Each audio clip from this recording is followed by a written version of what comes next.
ሰላም ጤና ይስጥልኝ ውድ የሄኖስ ሚዲያ ተከታታዮች እንዴት ናችሁ? ሰላም ናችሁ? እግዚአብሔር ይመስገን እኔ ሰላም ነኝ። እናንተም ቤተሰቦቼ በያላችሁበት ሰላም እንደሆናችሁ አምናለሁኝ። ዛሬ ደግሞ አንድ እንግዳ ይዤላችሁ ቀርቤያለሁ። እንግዳይም ተተዋወቋታላችሁ፣ ታውቋታላችሁ። ምህረት ትባላለች። እንኳን ሰላም መጣሽ። እንኳን ደህና ቆየሽ። መልካም። እስኪ ዛሬ እንግዲህ ከህይወት እኔም ተመልካቾችም የሆነ ነገር እንማራለን ብዬ እንደ ጓደኝነታችን ቁጭ ብለን እንድናወራ ነው የጠራሁሽ እና እስኪ እንዴት ነው ህይወት? እስኪ እንዴት መጣሽ ወደዚህ ሀገር? ከመምጣትሽስ በፊት የነበረውን ነገር እስኪ ትንሽ ታጫጭ ስለራስሽ። ኦኬ። ህይወት በጣም ደስ ይላል። እንግዲህ ጀምርልሽ ወደ ሊብነን እንዴት እንደመጣት አይደለ? ኢትዮጵያ ስላለ ነገር ትነግሪኝ? ታሪክ ነው ያው ህይወትሽ። እሺ፣ ኢትዮጵያ ያው ተወልጄ ያደግኩት ወደ ክፍለ ሀገር አካባቢ ገጠር አካባቢ ነው። ተማሪ ነበርኩት 15 ዓመት ልጅ ምናምን እያለሁ እንዳጋጣሚ ያው ትዳር ያስኩት። ቀጥታ ከገጠር ወደ አዲስ አበባ ገባ። ከባለቤትሽ ጋር? አዎ፣ ከሱ ጋር ወደ አዲስ አበባ ገብቼ አዲስ አበባ የኖርኩት ያው ከቀን ወደ ቀን በቃ ህይወት እየከበደች ሊስትሮ ስራ ጀመርኩት። የምርሽ ነው? በዛ እድሜሽ? አዎ፣ በ16 ዓመቴ ሊስትሮ። እሺ። ሊስትሮ ስራ ስጀምር እውቀቱ ኖሮኝ አይደለም ስለቸገረኝ ነው። በቃ ኑሮሽን ለመደገፍ በቃ እንዴት ነው ከበደኝ። አዲስ አበባ እኔ ኑሮ አላውቅም፣ ቤተሰብ የለም ምን የለም። ልጅም ደግሞ ለቤተሰብ መስጠት አልፈለኩት። ከዛ በኋላ ሊስትሮ ስራ ጀመርኩት። እሺ። እንዴ ጎበዝ ሰራተኛ ነው። ከዛ በቃ ሳንቲም ሲመጣ ለውጥም ይመጣ። ከዛ ቤት ውስጥ ለራሴ የሚፈልገውን ነገር ለልጄ አንድ ዘመድ ያለች ልጄ የምትጠብቅልኝ ቤት ውስጥ ለእሷ የሚያስፈልግ በቃ እኔ ስራ ሲጀምር ከሱ ጋር ያለው ነገር በቃ ቤት ውስጥ መስማማት ምንም ነገር እና ብዙ ሰው ያግዘኛል እየመጣ። እኔ ስቴዲየም ነበር የሚሰራው። ብዙ ሰው ይመጣና የመጀመሪያ ሴት እኔ ነበርኩት ስትሰሪ። አንደኛ ልጅ ነሽ፣ ሁለተኛ ደግሞ ሴትም ሆነሽ እዛ መስራትሽ የሆነ ማበረታታት ብዙ ይኖራል ብዬ አስባለሁ። ተማሪ ነሽ ስሉኝ ለግማሹ ተማሪ፣ ለትላልቅ ሰዎች ደግሞ ልጅ አለኝ እያልኩት እውነቴን ነው የምልሽ። ከዛ እንዳያቅሜ በቃ እሰራለሁ። ብዙ ነገር ታስቢያለሽ። ደግሞ እድሜሽ እየጨመረ በመጣ ቁጥር ልጅሽ የተሻለ ነገር ትፈልጊያለሽ። ለልጅሽ ደግሞ የተሻለ ነገር ማድረግን ትመኛለሽ እንደ እናትነት በጣም። ከዛ በኋላ ወደ ቤሩት ማሰብ አንዳንዶቹ ይመጡና በተለይ ሴቶች እዚህ አረብ ሀገር ሰርተው ሄዱት ውጭ ሀገር የሚኖሩት ምናምን በብዛት ጫማ ሲያስጠርቁ ለምን አንቺ ልጅ ነሽ ገና ውጭ ሀገር ሄደሽ ለምን አትሰሪም? ሀሳብ ይሰጡና ግማሹ ለምን አትማሪም? ግማሹ ልጅሽን ለቤተሰብ ሰተሽ ለምን ውጭ ሀገር አትሄጂም? ምናምን ብዙ እድል ይመክሩኛል። በቃ ልጅ ጋር ዶሪ ሲጀምር ከጂ1 ሲገባ በቃ ለቤተሰቦች የነገርኩትና ወደ አረብ ሀገር ማየት እንዳለብኝ ተሰማኝና ፓስፖርት አናወጣ ወደ ሊብነን። እስኪ እንግዲህ እዚህ የነበረውን ህይወት ደግሞ እዚህ የነበረው ህይወት የዚህ ሀገር በጣም ደስ ይላል። እዚህ የነበረ ጥሩ ቦታ ነው የደረሰሽ። እዚህ አሁን እድሻለሁ እንግዲህ በጣም ደስታም አለ ሀዘንም አለ። ኮንትራት ነው የመጣሁት። መዳም ቤት መኖር ጀመርኩት መጥቼ ምናምን እየሰራሁ። እዚህ ሀገር ስትመጪ አረበኛ ነው ምኑ ግራ ይገባሻል። እነሱ የሚያወሩት ነገር መልመድ ነው። ሲያወሩ ራሱ ስለኔ ነው የሚያወሩት ብለሽ ትጨነቂያለሽ እኮ። እውነት ውለሽ ስታድሪ ኖርማል ነው በቃ ባህላቸው ነው። እንደውም በብዛት ከዚህ ከአረብ ሀገር የሚመለሱ ጮኻችሁ ታወራላችሁ ይሉናል። እዚህ ስትቆይ ትላመጃለሽ እንጂ መጀመሪያ ካሚታል ሲያወሩ ሁሉ ስላንቺ ነው እየጮሁ የሚያወሩ የሚመስልሽ። ትዝም እኮ አታያቸውም ግን እውነት በጣም ከባድ ነው። ይሄ ብዙዎቻችንን ያጋጠመን ነገር። ምግባቸው ራሱ ከጨዋታቸው የበለጠ ምግብ ራሱ አንዳንዴ አሁንና እንጀራ ምናምን ነው ኢትዮጵያ የለመድነው ብዙ ጊዜ ማለት ነው። እዚህ እንደሱ የሚሰጡ ጠዋት ሲሆን የሆነ ነገር ፒኮ ነገር ጠቅልል አድርገው ቢና ስራሽን ስሪ ምናምን ሲሉ ይከብደናል። የሆነ ሳንድዊች ነገር እና እኔ በጣም ከበደኝ። በቃ ከዛ አልቻልኩም። 6 ወር መሰለኝ የቆየሽ እሷ ቤት 6 ወር አጠቃላይ እና በዛ ውስጥ ልጆቿም 2 ልጆች አላት። እሷ ትንሽ ታማሚም ነበረች። ሴትዬ በጣም ታስቸግራለች፣ ኃይለኛም ስለሆነች። ከዛ በቃ ሁልጊዜ ስልክ ምናምን አያስደውሉም ቤተሰብ ጋር። አሁን ለምሳሌ በወር አንዴ ነው በፊት የሚፈቀደው።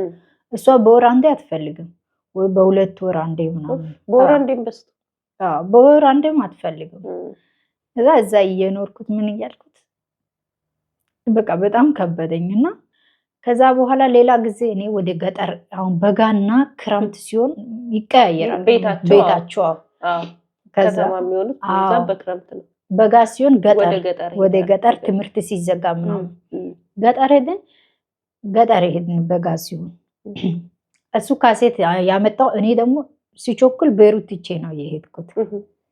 ድጋሚ አሁንም አንዳንዴ ብር እንደዚህ አመት በዓል ሲሆን ባሏ በጣም መልካም ሰው ነው፣ እንደዚህ ስጦታ ይሰጣል። ወርቅ ቤት አለውና እንደዚህ ስጦታ አንድ ቀን ወርቅ አምጥቶልን መልሳ ወስዳ $20 ሰጠችብኝ። ወርቅ ሰጥቶሽ ስለች ማርያምን ወርቁን ወስዳ $20 ሰጠች።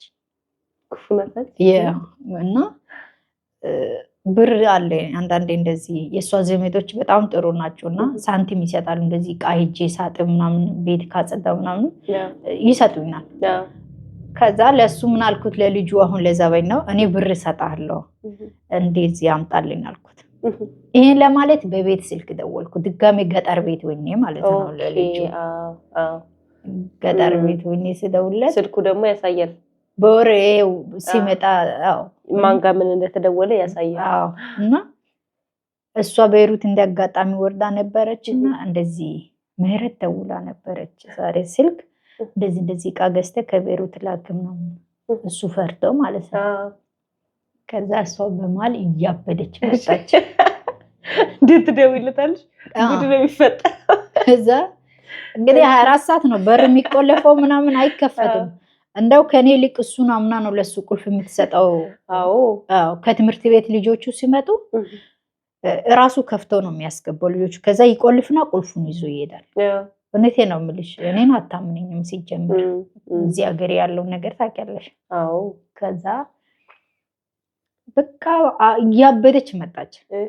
እያበደች ስትመጣ እኔ ደግሞ ሀገር ሰላም ነው ብዬ ምሳ ሰርቼ ምናምን በጋ ሲሆን ልጆቹን ይዘሽ ምናምን ትወጫለሽ ወደ ፀሐይ በረድ ሲል ሀገር ሰላም ነው ብዬ ቁጭ ብዬ እሷን እየጠበቅኩ መጣች። ከዛ ክችን ስራ እየሰራሁ እያለ መጣች። ስለማውቀው ነገሩ መጠበቅ አልቻልኩም እስካሁን ታወሪ። የምር ምንም ጥያቄ የለም። በሩን እንደከፈተች ዛሬ በቃ በሽታው ተነስቶ ይሁን ምናምን እያልኩት እኔ መጣች። እንደገባች ማለት ነው በጥፊ ምንም አልጠየቀችም። ከዛ ይቅርታ ስለሳኩኝ ሳቂ አንቺ ችግር የለም የምር በጥፊ አለች። ከዛ ደነገጥኩት። ምን ተፈጥሮ ነው ስል ምንድነው ምናምን ብዬ ስጠይቃት እንዴት አንቺ ከወንድ ልጅ ጋር ታወሪያለሽ ከሱ ጋር የምር ከዛ አሁንንም ደገመች። ያው እውነት ማርያም መልሳ መጣች። ልጆች የሉም ቤት ውስጥ ሰው የለም። ለምን ይሄን አጋጣሚ ተጠቅሜ አለቃትም። የምሬ ነው የምልሽ። ከዛ በቃ እኔም እንዴ ደጋግማ ፊቴን ስትመጣ እንዴት ዝም ከዛ በኋላ ፀጉሯን ያስኳትና ከሷ ጋር ወይ ትላለች እሷ። ፀጉሯን ይዘሽ ድብድብሽ? ፀጉሯን ይዤ ብቻ አይደለም ጫማዬን አውልቄ ነው በጫማው ሁላ። እዛ እንደ አጋጣሚ ይሄ ፍሪጅና ይሄ ምንድነው ይሄ የመጅላም አለ በዛ መሀል ገባች። ወደቀች። ካቢኔት የሆነ ክፍተት አለና እዛ ውስጥ ገባች። ተመችሽ? ነፃ። ከዛ ወይ ትላለች እሷ ምንም በቃ ፊቴ ለራሴ እንዴ። ከዛ ጫማው ይሄ ዶክተር ሹዝ የሚባል ጫማ ታውቂያለሽ? በጣም ያሳምም። በሱ እንደ ህፃን ልጅ ነው የቀጠቀጥኳት።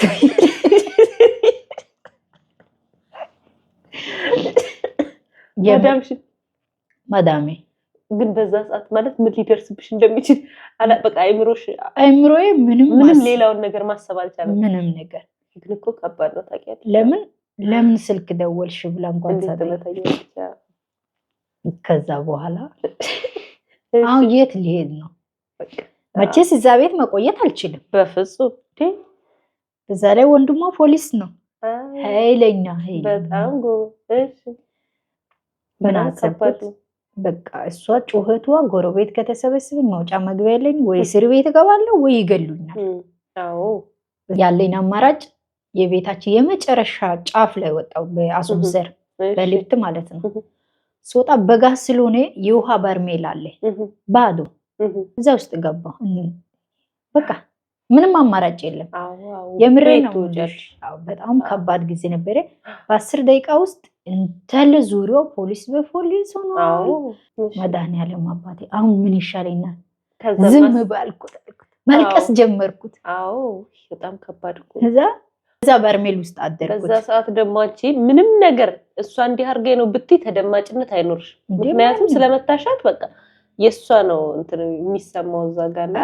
ከባድ ነው ያ በጣም። እዛው በርሜል ውስጥ አደርኩት። እዛው አደርኩት።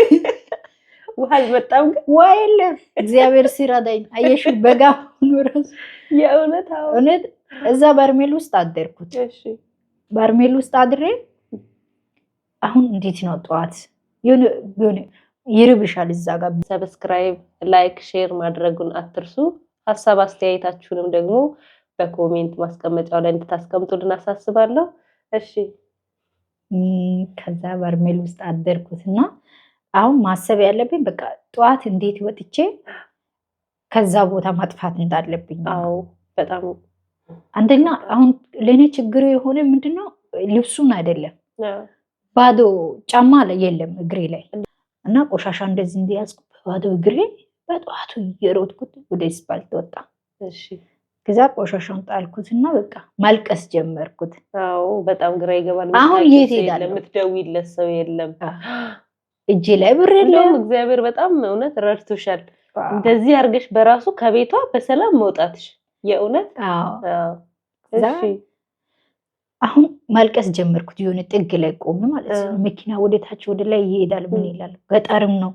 ከዛ እያለቀስኩት እያለው ባልና ሚስት አንድ ህፃን ልጅ ይዛ ከየት እየመጡ እንደሆነ ያላቅም፣ የዚህ ሀገር አይደሉም፣ ሶሪያዎች ናቸው። እና እያለቀስኩት አየችኝና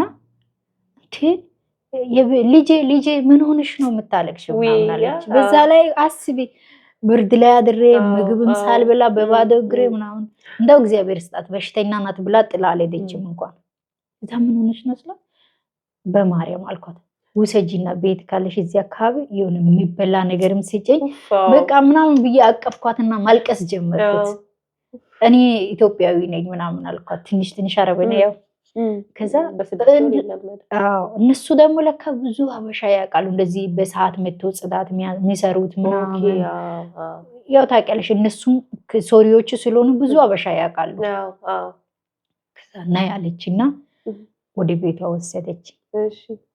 ከዛ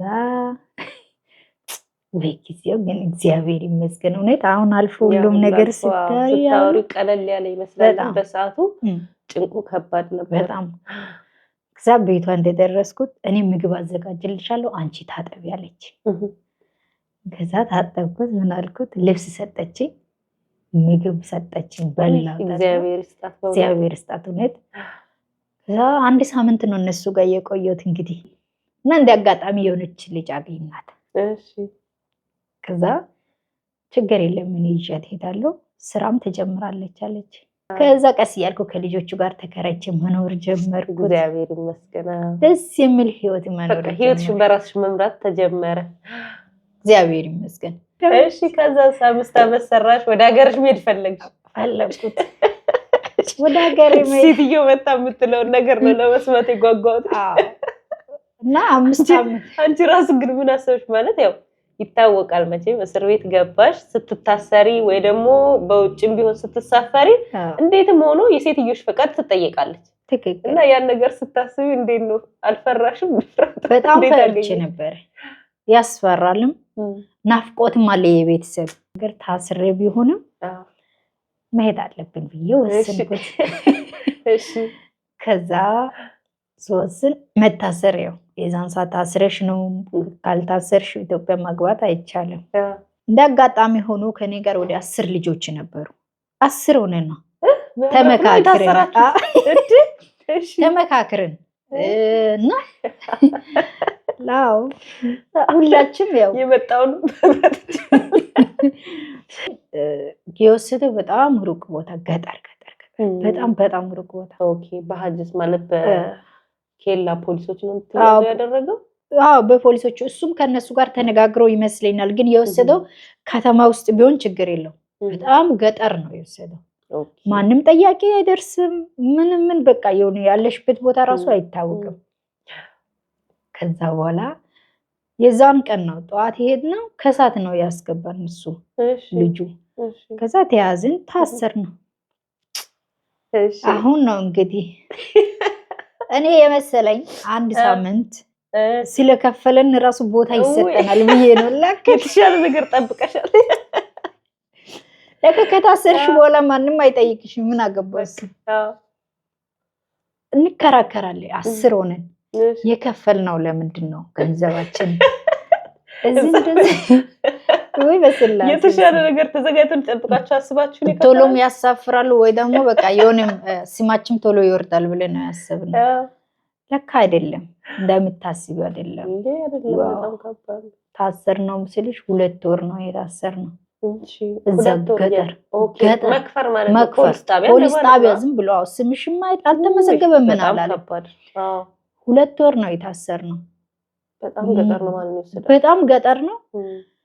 እስማ በቀን አንዴ ነው ምግብ፣ እሱንም ድንች ተቀቅሎ የዚህ ሀገር ቂጣ አለ እብዛቸው። እሱን ማታ ከተሰጠሽ ገንዘብ ካለሽ ማነው ሸቅጣቸው አዘሽ ቢያንስ ጠዋት ያዘሽ ማታ ይመጣልሻል። የምሬ ነው የምልሽ። 2 ወር ነው የታሰርነው። ምግብ የለም። በጣም ከባድ ነው። ተሰቃየን። ከኛ በፊትም የገቡት አሉ ብዙ አበሾች። ከዛ በኋላ እግዚአብሔር ሲረዳኝ እኔ እድለኛ ነኝ በጣም። በ2 ወሬ ነው የኔ ስም የወረደው ወደ ትልቁ እስር ቤት እንድገባ። ከኔ በፊት የገቡት አሉ ያልኩ 3 ወር ምናምን የቆዩት ስማቸው አልወረደም፣ አልተጠሩም። እኔ በ2 ወሬ ነው ከኔ ጋር ከነበሩ 2 ልጆች ነበሩ። 3ታችን ስማችን ተጠርቶ ወደ ከተማ ወረደ፣ ወደ ትልቁ እስር ቤት። ተመስገን። አምላም ማለት ነው። አምንላም። እዛ ከመጣን በኋላ ወደ እዚህ ስንመጣ ደግሞ በጣም የሚያስፈራ እንደዚህ አሁን እንደዚህ ጅስር ሆኖ በላይ ላይሽ ነው መኪና ምናምን ሄደው፣ ግን በጣም ያስፈራ። ውስጡ አንድ ክፍል ውስጥ 120 ሴቶች 120። እሺ አንዳንዴ ከ120 በላይም ይሆናል። አንዱ አዳራሽ ውስጥ 120። ቀጥሎም አለ ያበሻ ማለት እንደዚህ በመደዳ ነው። በጣም አታምንም። እውነት በቃ እንዲህ ራሱ ምግብ ቢያንስ ምግብ ታገኛለሽ፣ ምግብ ይሰጣል እዛ። እግዚአብሔር ይመስገን እንደው ከዛ የተሻለ ከላይ እዛ ከታሰርነው ታች ምግብ ይሰጠናል። ግን የሚያስጠላሽ ነገር ምንድነው? 120 ሰው ጠዋት እንዴት ነው ሽንት ቤት የሚገቡ? ያምላከ ቅዱስ። ሽንት ቤቱ አንድ ነው እንዳትይ፣ አንድ ሽንት ቤትና አንድ ሻወርም ትንሽዬ ክፍል። በእውነት ይሄ ያሳዝናል። ልብስሽን አጥበሽ የት ነው የምታስጭው? በር ላይ ካለ ደርድሮ አይደርቅም፣ ይሸታል በጣም። በዛ ላይ ፍራሽ የለም፣ ታምናለሽ? በዛ ላይ ከንትን በታች ነው፣ ይሞቃል። በስመ አብ ወወልድ ወመንፈስ ቅዱስ። በጣም ከባድ። ፍራሽ የለም። የምሬ ነው የምልሽ። ካርቶን ነገር የሆነ ነገር አለ እንጂ ፍራሽ የለም። እሱ ላይ ነው የሚተኛው። ሁሉም ሰው እንደዚህ እንደፈለግሽ ሆነሽ መተኛት አይቻልም። አንድ ሰው ወደ ላይ፣ አንድ ሰው ወደ ታች፣ አንድ ሰው ወደ ላይ፣ አንድ ሰው ወደ በጎን እንደዚህ ለቦታው በጎን ግድ ነው ያው ለቦታው። አንዳንዴ ደግሞ ደስ የሚለው እንደዛ ሆኖ ግን አንድ የሚያስቅ ነገር አለ ላይፉ ማለት ነው። እዛ ሁሉም ሰው የየራሱ ሰፈር አለው። ኦኬ ማለት እንዴት እዛች ክፍል ውስጥ ሁሉም ሰው የራሱ ስም አለው። በቃ እሺ እንዴት መቀላቀል ከዛ ሰው ጋር ስትፈልጊ በእነሱ ስም ነው የምትጠሪው። የምርሽና እስኪ ምን ይባሉ ነበር ሰፈሮች የምታስታውሹኝ? እሺ ላስታውስሽ። ገዳም ሰፈር አለ። ኦኬ ገዳም ሰፈር ማለት የጸሎት ቦታ አለ። እሺ አንዳንዴ ተለቅ ያሉ እናቶችም ሴቶችም አሉ። እዛ ጋር ነው የሚተኙት። የታመሙትም አሉ። ብዙ ጊዜ ከቤተ ክርስቲያን ጸበል ምናምን ይላካል። የጸሎት መጽሐፍ የሚቀመጥበት ጋር እነዚህ ሴቶች ይቀመጣሉ። ኦኬ ገዳም ሰፈር እሺ ሱማሌ ተራ ይባላል እና ሱማሌ ተራ ነው። ሱማሌና ሱዳን ተራ ይባላሉ። የሱዳኖች አሁን የሱዳን ሚስት የነበሩት ጓደኛ ምናምን የምሬ ነው የምልሽ። እነሱ ደግሞ ለብቻ ከዛ ደግሞ እንግዲህ ጫተራ ይባላል። ደግሞ ጫተራ አለ። አሁን ጫት እዛ ከየት መጥቶ ነው እንደው ጫተራ ለምን ተባለ ለማለት የለም። ግን ላስረዳሽ ምን ያደርጋሉ መሰለሽ? ሲጋራ ይጠቀማሉ፣ ያጭሳሉ። ይፈቀዳል። ከሳት አንድ ዙር ሱቅ አለ። እንደዚህ ሱቅ እንደ በደረቴ ምናምን እንደዚህ የሚያዞሩት አለ። ቡና ምናምን ሲጋራ ይፈቀድላቸዋል። ሲጋራ የሚያጭሱት አንዳንድ ልጆች እንዴት መሰለሽ ይሄ የብርቱካን ሊጣጭ ምናምን በሻይ ቅጠል ምናምን እንደ ጫት ይሰራሉ እዛ ውስጥ። የምሬ ነው የምልሽ። በሻይ ቅጠልና በአፕል በብርቱካን ሊጣጭ ምናምን እንደዚህ ቀላቅሎ ስማቸው ራሱ ጫተራ የተባለው ለዛ ነው። በጣም የሚገርም ነው። በስላሴ ስም። አዎ ፖሊሶቹ ግን ያውቃሉ። ፖሊሶቹ የት ያውቃሉ? ግን ውስጥ ያለውም ሰው ዝም ይላል። ይሄ የሆነ በጣም የሚረብሽ ነገር አይደለም፣ ግን እነሱ ይጠቀማሉ። በሻይ ቅጠል ምናምን በብርቱካን ልጣጭ ትፍ አፍል ያደርጉና ከዛ ይወቅጣሉ። በምን እንደሚያዘጋጁ የምሬ ነው የምልሽ። የእነሱ ግሩፕ ካልሆንሽ እዛ መቀላቀል አትችይም። ሲጋራ ማትጠቀሚ። በጣም የሚገርም ነው። እሺ አንድ ደግሞ ሽንት ቤት ሰፈር አለ። ውይ እሱ ከባድ ነው። እሱ እዛ አካባቢ ስለሚታዩ ይመስለኛል። አዎ በቃ እዛ ቦታ ከየትኞቹ ተራ ነበር? እኔ ከየትኛው ነበርኩ መሰለኝ? በጣም ታምሜ ነበር። ቁስል ወጥቶብኝ በወገቤና ብብቴ ስር። ኦኬ ሙቀቱ ንጽህናው አይጠበቅም እዛ። ሽታው ምኑ ልብስሽ ደግሞ መቀየር። ከዛ ሰውነቴ ቆሰለ። መኝታ አይመችም። ከዛ ያለኝ አማራጭ ለኔ የተሰጠኝ ገዳም ሰፈር ነው። ኦኬ የተሻለ እግዚአብሔር ይመስገን። እዛ ገባው ከነሱ ጋር ገዳም ሰፈር መኖር ጀመርኩት። እንግዲህ እዛ 1 ወር ያህል ነው የታሰርኩት። አሁንም ከባድ። ስለ እስር ቤት ካነሳሽው አይቀር አንድ ጊዜ አንቺም ማጫወተሽኛል። አንዲት ጓደኛዬ ስታጫውተኝ ዘፈኑ እንዘፍን ነበር አለችኝ። በጣም እንረብሻቸው ነበር ፖሊሶችን አለች ባለሳሳት። አዎ አሁን መንገደኛ አሁን ለምሳሌ ተሳፋሪ ሲኖር ይጨፈራል። ያው የሽኝት ፕሮግራም ምንም ባይኖርም በነገራችን ላይ ለዛ ሰው የተሰጠ ምግብ ሁላችንም ሰብሰብ ያለ ነገር አድርገን ሰላጣ ቢሆንም ሰርተን አብልተን ነው የምንሸኘው። እውነቴን ነው የምልሽ። እሁድ ቀን ደግሞ ጸበል ይገባል። ለሳምንት የሚበቃ ጸበል እምነት ይልካሉ አባቶች። እንጀራ በወጥ ይገባ ነበር። እሁድ የቤተ ክርስቲያን ምግብ ነው የሚበላው ይዛል። ከዛ እንግዲህ 3ኛ እስር ቤት። አዎ እንዴ ለምን 3ኛ እስር ቤት ቀየር? ሴትዬ ልትመጣ አልቻለችማ። እሺ አይኗንም ማየት አልፈልግም አለች ብትጠራ። አዲስ እስር ቤት እየተሰራ ነበርና የመጀመሪያ ዙር የመረቅ ነውና ሰላማሽ አልሄድም ብለሽ ነው ማለት ነው የቆየሽው? አይ አዲሱ እስር ቤት ሳልመርቅ ነው አልሄድም ብዬ እና እሷም አልመጣም አለች። በነጭ ወረቀትም ሊያሳፍሩኝ በቃ የእሷ ፍቃድ ግዴታ ያስፈልጋል። በአዲሱ እስር ቤት ተዝናንቼ አልጋ አለ፣ ፍራሽ አለ። አንዳንድ ሰው ነው ብቻው የሚያደር 24 ሰው። የምሬ ነው። ሽንት ቤት፣ ሻወር ቤት፣ ሙቅ ውሃ ምናምን አለ። አሁን እኮ ግን እንደበፊትም ብዙ እስረኛም ያለ አይመስለኝም አይደል? የለም እግዚአብሔር ይመስገን። ኤምባሲም እያሳፈራቸው ስለሆነ ኤምባሲም እየተመዘገቡ እየሄዱ ስለሆነ አሁን እንደበፊት ያለ አይመስለኝም። እሺ ሴትዮሽ ሳትመጣ ቀረች? ውይ አይኗንም ማየት አልፈልግም። ግን በእውነት በጣም መልካም ሰው ናት። እግዚአብሔር ለምን እንደታውቂያለሽ? ምንም ቢሆን ደብድበሻታል፣ ሀቅ ነው። ስለዚህ ብዙ መንገላታት ልታደርስብሽ ትችል ነበር። ሀታ እስር ቤት ሆነሽ ራሱ የእውነት መልካም ሰው ናት፣ ልትመሰገን ይገባታል። የእውነት ነው ልሽ በእርግጥ ልክ ነሽ፣ እውነት ነው። አልከሰሰችኝ እኮ በሰዓቱ ራሱ እና እሷ ያው አገኛታለሁ ብላ ምናልባት ወይ ፈልጋሽ ይሆናል እንጂ እኮ ክስ ብትከስሽ እኮ እንደዚህ በ3 ወርሽ ወይ ደግሞ በ2 ወርሽ ልትሳፈሪ እንዴ መያዝም ስሜ ራሱ በፓስፖርት ቢታፈላልገኝ እኮ ነው ይያዝ ነበር። እና ወንድሟም እዛ ስለምሰራ ያው ከዛ በ15 ቀን ምናምን ነው የተጠራት። ድጋሜ ደግሞ ሳምንት ጨመርኩት። በ4 ወር ነው ምናምን ነው ከእስር ቤት የወጣሁት። እሷም አልመጣችም። በነጭ ወረቀት በኤምባሲ ፎቶሽ ይለጠፍና በነጭ ወረቀት ስምሽ ይጻፍ ይለፉ ነው ምናምን ነገር ብቻ። በዱባይ ነው ትራንዚት ቲኬት የቆረጥኩት እና በዱባይ ምናምን ወደ ኢትዮጵያ ገባ። እግዚአብሔር ይመስገን። በእውነት መልእክት ካለሽ አዲስ ለሚመጡትም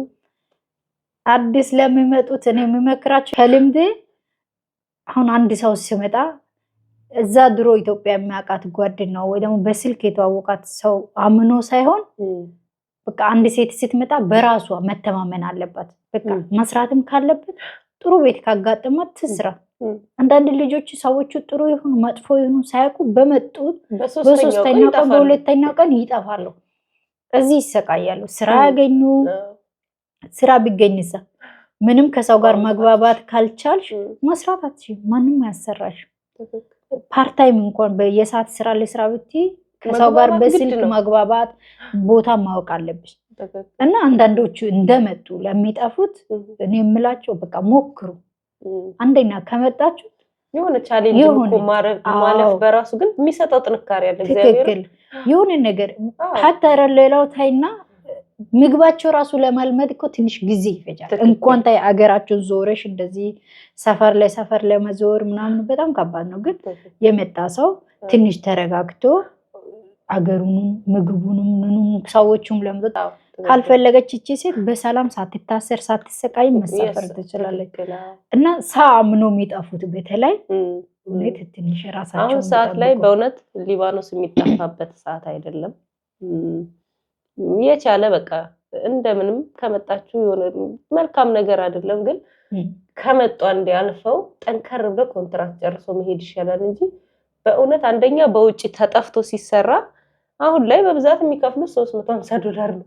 እና ከስዳ የቤት ኪራይ ከፍለሽ ስልክሽን እንትን ብለሽ ልብስ አለ ምግብ አለ የተለያየ ነገር ከፍለሽ የኮንትራት ቤት ደሞዝን ሴቭ ማድረግ አይቻልም። ዋናው ዓላማው ደግሞ የሆነ ሰው አገሩን ለቆ የሚመጣው እዚህ ለመኖር ብቻ አይደለም፣ የሆነ ነገር ቋጠር ለማድረግ ነው አይደል? ትክክል። እና ከዛ አንፃር እኔ አሁን ላይ ለሚመጡ ሰዎች ባይጠፉ ብዬ እመክራለሁ።